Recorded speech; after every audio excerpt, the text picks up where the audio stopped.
మహాదేవుడవివే, మహాదేవుడవివే,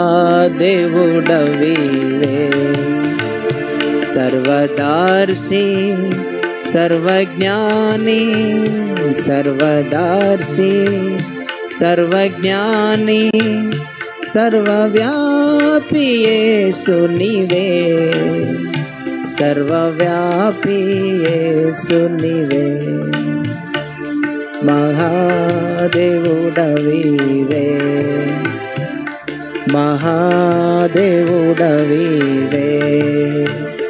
నీదు కార్యముల్ అద్భుతముల్, గొప్పది నీ ఆలోచన, నీదు సంకల్పం బలమైనది, సర్వ సృష్టికి కర్తవు నీవే, నీవే సర్వమందు ఉన్నవాడవు.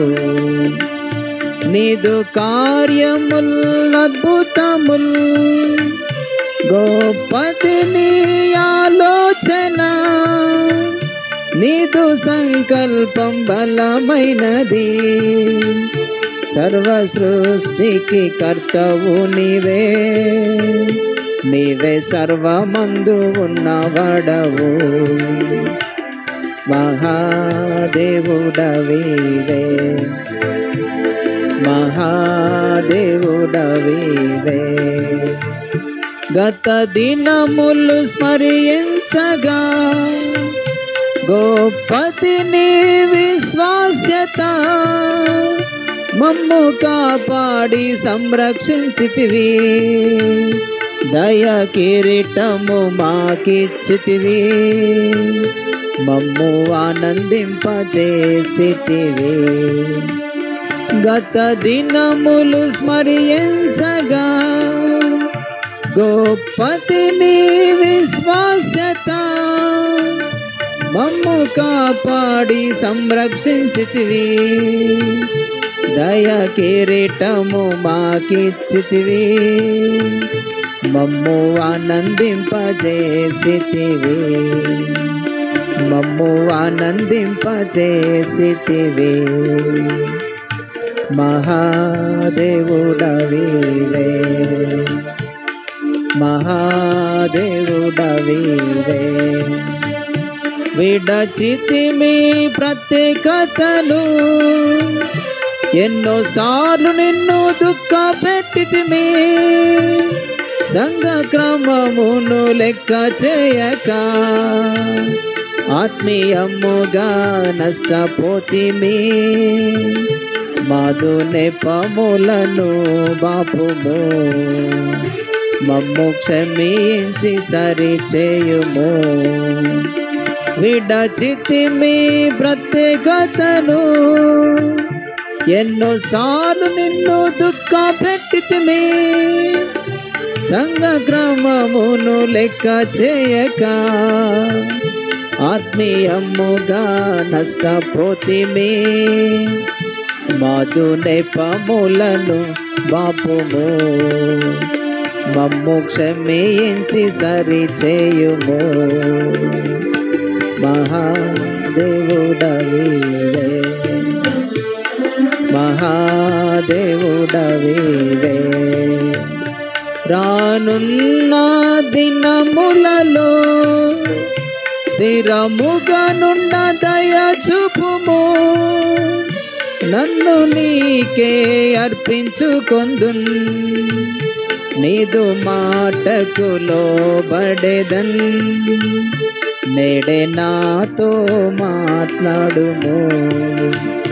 రానున్న దినములలో స్థిరముగా నుండ దయ చూపుము, నన్ను నీకే అర్పించుకొందున్, నీదు మాటకు లోబడెదన్, నేడే నాతో మాట్లాడుము, నేడే నాతో మాట్లాడుము.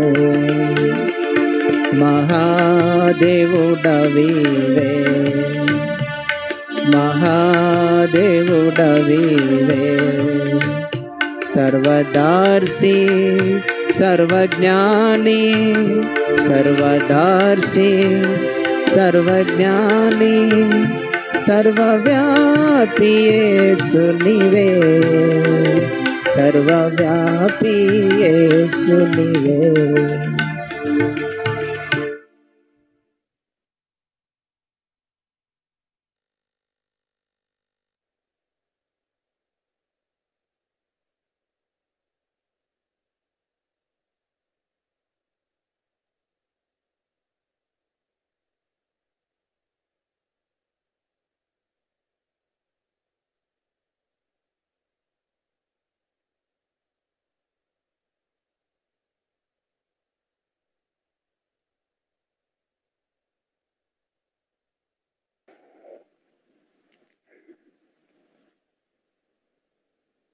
మా ప్రియమైన పరలోకపు తండ్రి, సజీవుడైనటువంటి మా దేవ,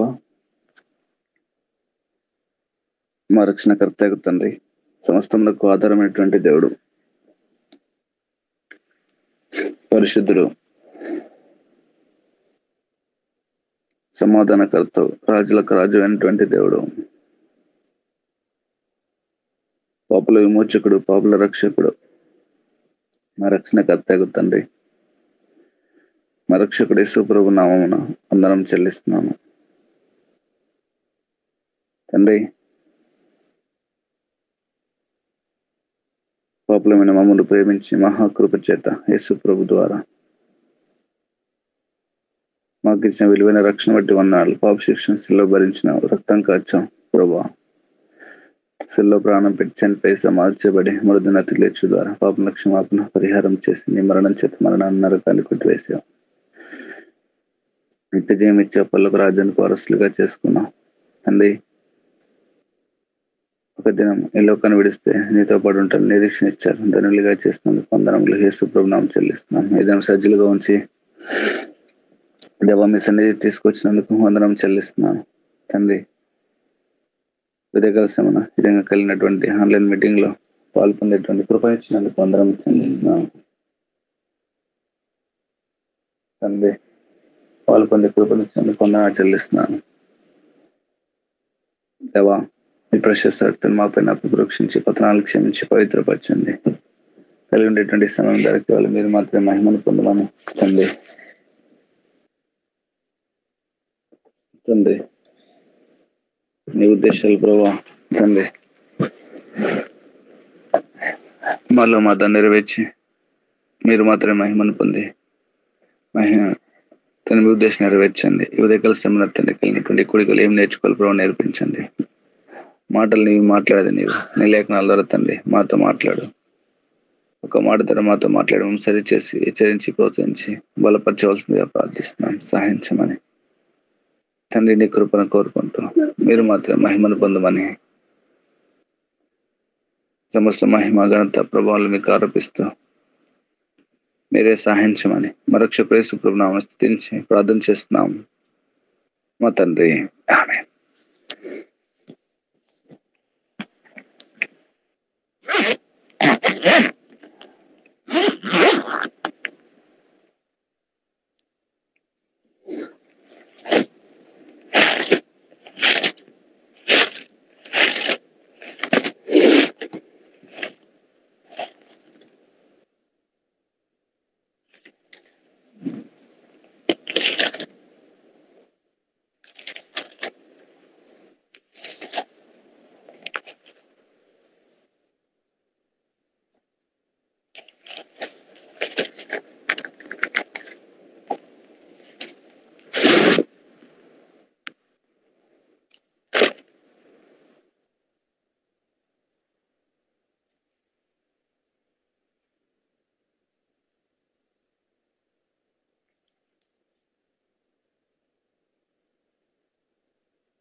తెస్సలోనికీయులకు రాసినటువంటి మొదటి పత్రిక 5వ అధ్యాయం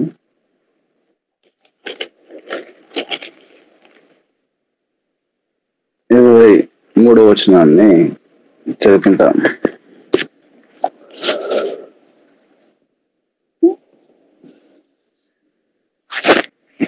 తెస్సలోనికీయులకు రాసినటువంటి మొదటి పత్రిక 5:23 సమాధానకర్తయగు దేవుడే మిమ్మల్ని సంపూర్ణంగా పరిశుద్ధపరచునుగాక, మీ ఆత్మయు జీవమును శరీరమును మన ప్రభువైన యేసుక్రీస్తు రాకడయందు నిందారహితముగాను సంపూర్ణంగాను ఉండునట్లు కాపాడబడునుగాక. ఇక్కడ దేవుడు మనకు ఎలా ఉన్నాడంటే సమాధానకర్తగా ఉన్నాడు. సమాధానకర్తయగు దేవుడే మిమ్మల్ని సంపూర్ణంగా పరిశుద్ధపరచునుగాక. ఇక్కడ దేవుడు తనకున్న గుణ లక్షణము, తన వ్యక్తిత్వం ఏంటంటే సమాధానకర్త. కాబట్టి ఆయన దగ్గర ఉన్నది, ఆయన చేసేది అంటే సమాధానపరిచేది. ఆయన సమాధానకర్త గనక మనల్ని తనతో సమాధానపరుచుకున్నాడు. ఇంకా తన దగ్గర ఉన్నటువంటి ఆస్తి ఏంటంటే సమాధానం. ఆయన కలిగి ఉంది సమాధానం. సాధారణంగా ఏ వ్యక్తి జీవితంలో అయినా సరే తన దగ్గర ఉన్నటువంటి ఆస్తి తన పిల్లలకు ఆ ఆస్తికి హక్కుదారులు అవుతారు. ఆ ప్రకారమే ఈయన సమాధానకర్తగా ఉన్నాడు. ఈ సమాధానం మనం కలిగి ఉండాలంటే, ఈ సమాధానం మనం పొందుకోవాలంటే ఫస్ట్ మనకు ఆయనకు ఒక సంబంధం ఉండాలి. ఏంటంటే తండ్రి పిల్లల సంబంధం. వాస్తవికంగా ఇప్పుడు ఆ సమాధానం మనం పొందుకోవాలంటే మనకు ఆయనకు ఉండాల్సిన సంబంధం ఏంటంటే మనం ఆయనకు పిల్లలం కావాలి. వాస్తవంగా మన జీవితాన్ని కనుక చూస్తే మనము ఆయన దృష్టిలో ఎలా ఉన్నామంటే, రోమిలకు రాసిన పత్రికలో మన గురించి ఎలా రాయబడి ఉంటుంది 5వ అధ్యాయంలో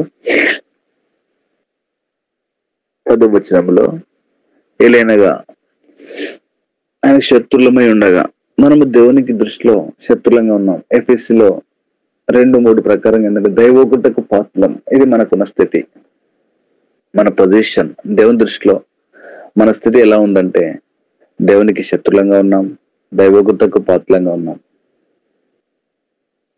ఇలాంటి మనల్ని దేవుడు తనతో సమాధానపరుచుకున్నాడు ప్రభువైన యేసుక్రీస్తు ద్వారా. అందుకే రోమిలకు రాసినటువంటి పత్రిక 5వ అధ్యాయంలో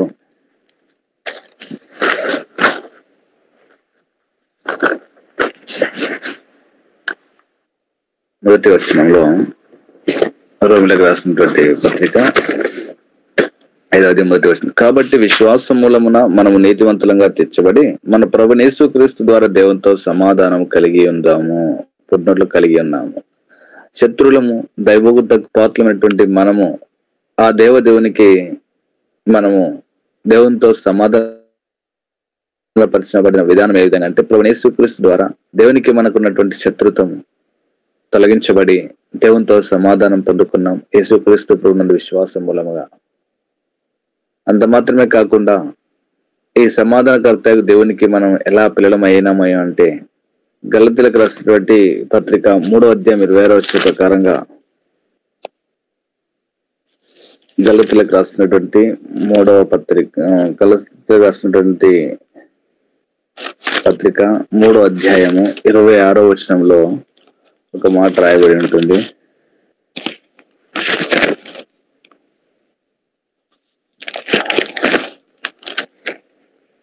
26లో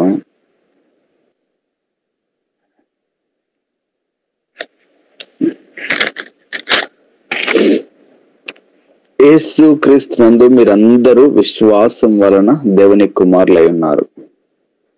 ఒకనాటి శత్రువులము, ఒకనాటి దైవోగ్రతకు పాత్రమైనటువంటి మనము ఆ యేసు క్రీస్తు ప్రభునందు మనం విశ్వాసం ఉంచడం ద్వారా ఈ సమాధానకర్త దేవునికి మనం దేవునికి పిల్లలమైపోయినాం.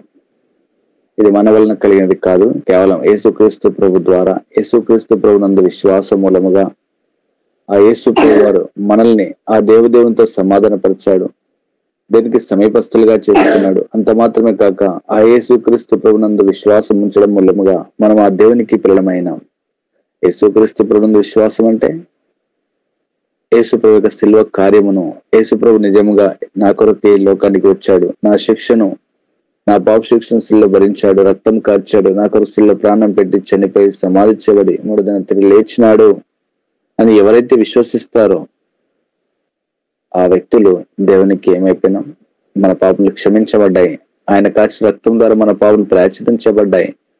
ఆయన మరణించే సమాధి చరిత్ర లేచు ద్వారా తీర్పు నరకము మనతో కొట్టివేయబడింది, నిత్య జీవం మనకు అనుగ్రహించబడింది. అంత మాత్రమే కాక ఈ విధంగా యేసుక్రీస్తు విశ్వాసం మూలముగా ఆ దేవునికి మనం పిల్లమైనాం, దేవునితో సమాధానం కలిగి ఉన్నాం.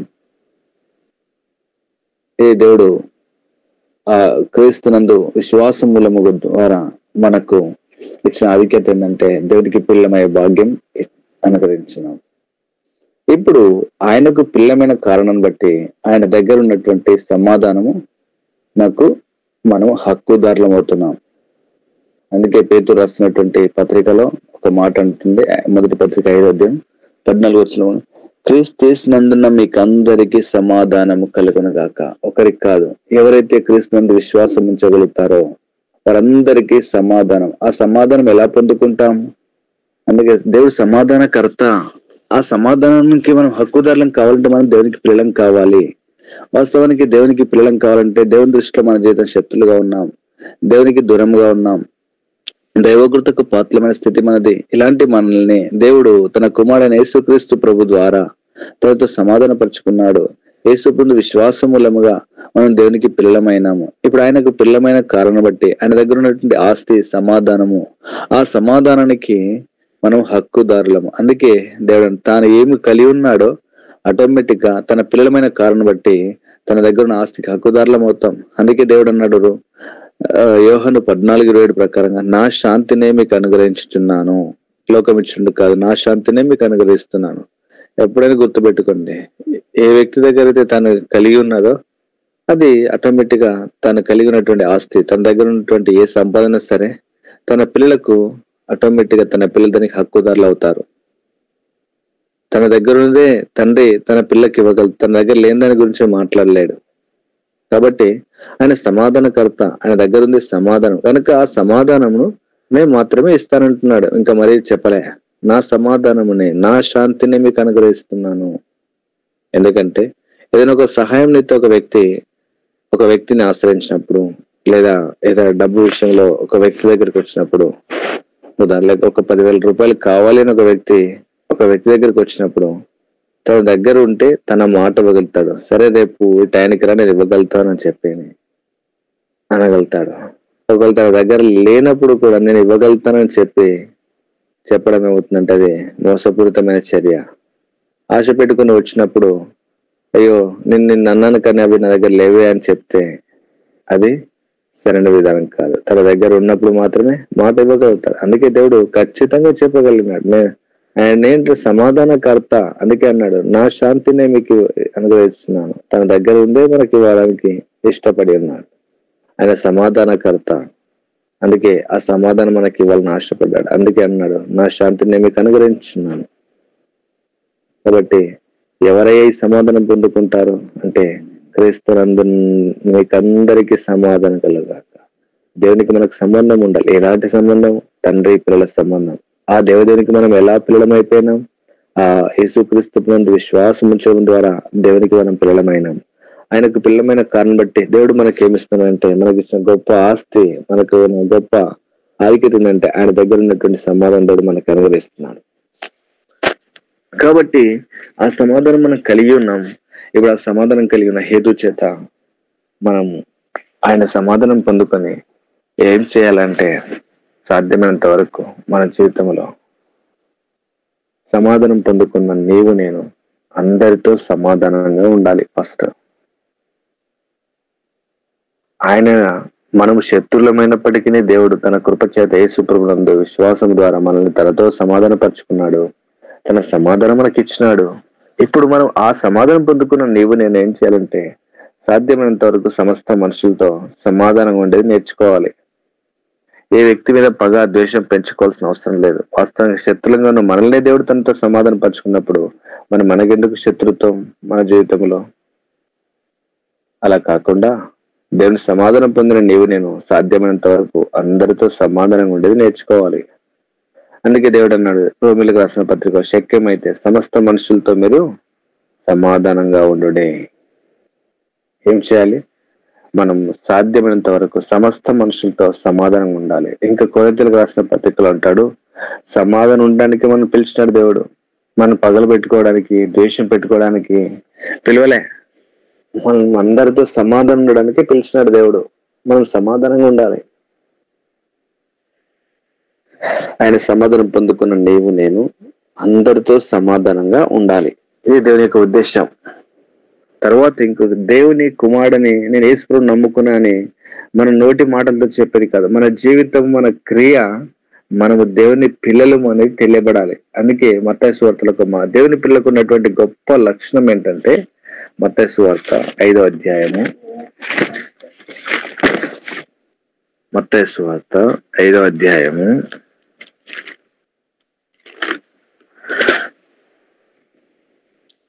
9వ వచనం, సమాధాన పరచువారు ధన్యులు, వారు దేవుని కుమారులు అనబడుదురు. ఇది దేవుని పిల్లలు చేసేటువంటి లక్షణం. మరొక లక్షణం, ఫస్ట్ ఆయన సమాధానం పొందుకున్న నేను అందరితో సమాధానంగా ఉండాలి. రెండవది ఏంటంటే సమాధాన పరచువారు ధన్యులు, వారు దేవుని కుమారులు. నువ్వు దేవుని కుమారుతో అనడానికి ఒక ఇండికేషన్, ఒక సిగ్నల్, ఒక సూచన ఏంటంటే నువ్వు చేసే పని ఏంటంటే సమాధాన పరుస్తావు. ఎవరినైనా సరే నీ ద్వారా నువ్వు సమాధాన పరచలే గాని భేదాభిప్రాయము, కొట్లాట, పగ, ద్వేషాన్ని పెంచే వ్యక్తిగా నేను ఉండకూడదు. ఎప్పుడైనా సరే ఎవరితో అయినా సరే మనం కలిగి ఉండాల్సినటువంటి ప్రధాన లక్ష్యం ఇది. మనం ఎక్కడ మన ద్వారా ఏం జరగాలంటే సమాధాన పరచాలి. మన ద్వారా భేదాభిప్రాయాలు కలగకూడదు. పగ, ద్వేషం మన ద్వారా ఏ వ్యక్తుల మధ్య పెంచకూడదు. నీ కుటుంబంలో కావచ్చు, సంఘంలో కావచ్చు, సమాజంలో కావచ్చు. నువ్వు వైరం కలిగజేసే వ్యక్తి ఉండకూడదు, కానీ సమాధాన పరిచే వ్యక్తిగా ఉండాలి. నువ్వు పగ, కోపము, ద్వేషం పెంచే వ్యక్తిగా ఉండకూడదు, కానీ ప్రజల మధ్య సమాధానం పెంచే వ్యక్తిగానే ఉండాలి. సమాధాన పరచాలి.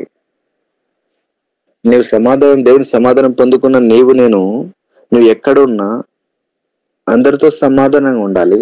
నువ్వు సమాధాన పరిచే వ్యక్తిగా ఉండాలి. ఇది దేవుని పిల్లల యొక్క లక్షణం. కాబట్టి మన జీవితంలో ఇలాంటి జీవన విధానం కలిగి ఉండాలి. దేవుని నమ్మిందని గుర్తుగా ఇలాంటి జీవితాన్ని నేను కలిగి ఉండడం మనకి ఎంతైనా అవసరం. ఇంకంత మాత్రమే కాకుండా కొరింథీయులకు రాసినటువంటి పత్రిక, మొదటి పత్రిక 14వ అధ్యాయం 33వ వచనంలో ఒక మాట పడింది, దేవుడు పరిశుద్ధుల సంఘములన్నిటిలో సమాధానము కర్త కానీ అల్లరికర్త కాదు. నీ ద్వారా కుటుంబంలో, సంఘములో, సమాజంలో అల్లరి ఉండకూడదు, కొట్లాట ఉండకూడదు, పంచాయతీ ఉండకూడదు. నువ్వు ఎక్కడ ఉంటే అక్కడ సమాధానకర్త అయిన తండ్రిని కలిగి ఉన్నావు. దేవుడితో సమాధానం పొందుకొని దేవునితో సమాధాన పరచబడ్డావు. కాబట్టి నీ ద్వారా సమాధానం ఉండాలి. నీ ద్వారా అల్లరి ఉండకూడదు. కుటుంబంలో కావచ్చు, సంఘంలో కావచ్చు, సమాజంలో కావచ్చు, నీ ద్వారా అల్లరి, గొడవ అనేది నీ ద్వారా జరగకూడదు. నువ్వు దేవుని కుమారుడు అనేటువంటి కుమార్తె ఉండడానికి గుర్తుగా ఒకటి నీ ద్వారా జరగాల్సిన కార్యం ఏంటంటే సమాధానం. ఈరోజు విశ్వాసుల జీవితాల్లో విశ్వాసం చెప్పుకుంటూ మన ద్వారా, మన కుటుంబంలో మన ద్వారానే అల్లరి, మన ద్వారానే కొట్లాట, మన ద్వారానే గొడవలు జరుగుతూ ఉంటే అది దేవుని పిల్లల లక్షణం కాదండి. సాధ్యమైనంత వరకు మనం ఉన్న చోట అల్లరి అనుపబడాలి, గొడవలు సర్దుమనగాలి, సమాధానం పెంపొందించబడాలి. అది మన దేవుని పిల్లల యొక్క లక్షణం. కాబట్టి నీ ద్వారా అల్లరి ఉండకూడదు. దేవుడు సమాధానకర్త, అల్లరి కాదు. నీ ద్వారా అల్లరి జరుగుతుందంటే నువ్వు సమాధానకర్త కుమారుడు, కుమార్తె కాదు. గుర్తుపెట్టుకో. నీ ద్వారా సమాధానం ఉండాలి. నేను కలిగి ఉన్న దేవుడు సమాధానకర్త. మనం ఆయనకు పిల్లలము.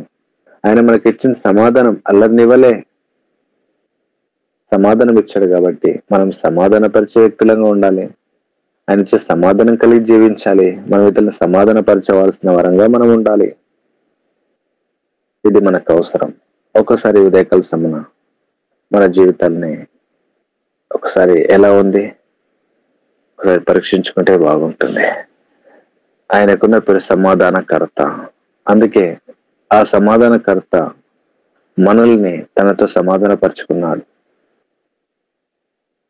ప్రభు యేసుక్రీస్తు ద్వారా శత్రులమైన మనల్ని, దైవోగ్రపాతులమైన మనల్ని ప్రేమించే ఆ యేసుక్రీస్తు ప్రభు ద్వారా తనతో మనం సమాధాన పరుచుకొని తన పిల్లలుగా చేసుకొని ఆయనకు పిల్లమైన కారణం బట్టి తన దగ్గర ఉన్నటువంటి ఆస్తి సమాధానం, ఆ ఆస్తికి హక్కుదారులుగా మనల్ని చేసినాడు. తద్వారా ఆ సమాధానం దేవుని దగ్గర మనకు అనుగ్రహించాడు. నా శాంతిని మీకు అనుగ్రహించినాను ప్రకారంగా ఆ సమాధానం మనకు అనుగ్రహించాడు. ఆ సమాధానం పొందుకున్న నీవు నేను అందరితో సమాధానంగా ఉండాలి.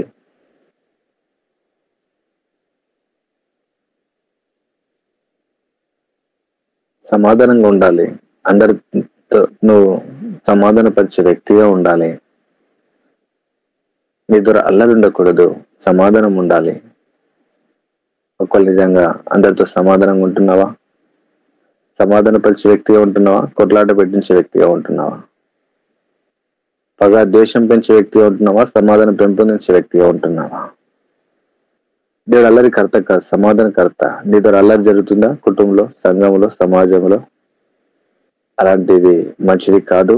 క్షమాపణ పెట్టుకుని ప్రభువా, నీ కుమారుడుగా నీ సమాధానం కలిగిన నేను, నీ సమాధానం పొందుకుని నేను అందరితో సమాధానంగా ఉండాలి. నా ద్వారా అల్లరి జరగకూడదు ప్రభువా, నేను సమాధానంగా ఉండాలి, ఇతను సమాధానపరిచే వ్యక్తిగా ఉండాలి, నాకు సహాయం చేయండి అని మన ప్రభువుని అడగడం ఎంతైనా మంచిది. అంత మాత్రమే కాకుండా మనం సమాధానపరచాలి దేవుని పిల్లలంగా, అది మన బాధ్యత. ఎవరితో సమాధానపరచాలంటే లోకమును, దేవుడెరుగని ప్రజల్ని దేవునితో సమాధానపరచాలి. ఆ సమాధాన పరిచే బాధ్యత దేవుడు మనకి ఇచ్చాడు. కాబట్టి ఆ సమాధాన పరిచేది ఏంటి అంటే దేవుని సువార్తనే. లోకము దేవునితో సమాధాన పడాలి అంటే ఆ సమాధాన వార్త అనగా సువార్తను వారికి అందించి ఆ సువార్త యందు వారు విశ్వాసం ఉంచడం ద్వారా వారు కూడా రక్షించబడి దేవునితో సమాధాన స్థితిని పొందుకుంటారు.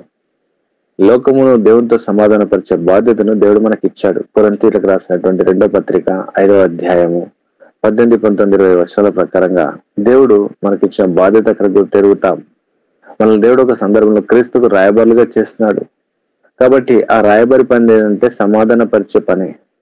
కాబట్టి దేవుణ్ణి పిల్లముగా దేవుని సమాధానం పొందిన నీవు నేను దేవుడంటే తెలియని ప్రజలకు దేవుణ్ణి పరిచయం చేసి ఆ సమాధాన సువార్తను ప్రకటించి ఆ దేవునితో లోకము సమాధాన పడే విధంగా ఆ సువార్తను వారు నమ్మటం ద్వారా దేవునికి సమీపస్తులైన కారణం బట్టి దేవునితో సమాధాన పరచబడతారు. కాబట్టి ఆ సమాధాన పరిచే బాధ్యత మనకి ఇచ్చాడు దేవుడు. కాబట్టి మనము కూడా లోకమును దేవునితో సమాధాన పరిచే బాధ్యత మనపై ఉందని గుర్తిరిగి ఆ సమాధాన పరిచే బాధ్యత, సమాధాన పరిచే వాక్యం అంటే సువార్త, లోకమునకు సువార్తను ప్రకటించి లోకము దేవునితో సమాధాన పడే విధంగా ఆ సమాధాన పరిచే వార్తను మనము ప్రకటించాల్సిన బాధ్యత మనపై ఉంది. లోకమును దేవునితో సమాధాన పరిచే బాధ్యత మనపై ఉంది. కాబట్టి ఈ 3 సందాలు గుర్తుపెట్టుకొని దేవుని సమాధానం మనకిచ్చాడు. ఆయన సమాధానం కలిగి జీవించాలి, అందరితో సమాధానంగా ఉండాలి, సమాధాన పరచాలి. మన ద్వారా వైరము కలగకూడదు, భేదాభిప్రాయాలు కలగకూడదు, వ్యక్తుల మధ్య కొట్లాట పెంచకూడదు. మనం సమాధానంగా ఉండాలి, సమాధాన పరచాలి, మన ద్వారా అల్లరి జరగకూడదు. అంత మాత్రమే కాకుండా ఆయన సమాధానం పొందుకున్న నీవు నేను లోకము కూడా దేవునితో సమాధాన పడే విధంగా ఆ సమాధాన వార్తను ప్రకటించాల్సిన బాధ్యత మనపై ఉంది. కాబట్టి ఎలా ఉంది మన జీవితం? దేవుడు కోరిన విధంగా ఉందా?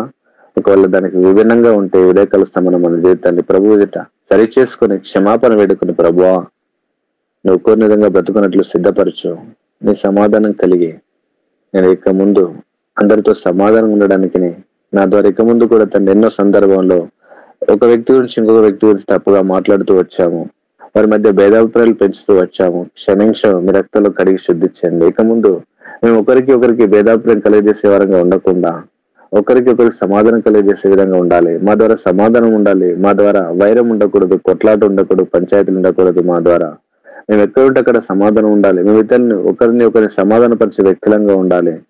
అలాంటి జీవితం ఇవ్వండి. అంత మాత్రం మా ద్వారా మేము ఉన్న చోట అల్లరి ఉండకూడదు, సమాధానం ఉండాలి ప్రభువా. అలాంటి మనస్తత్వం, అలాంటి జీవితం మాకు ఇవ్వండి.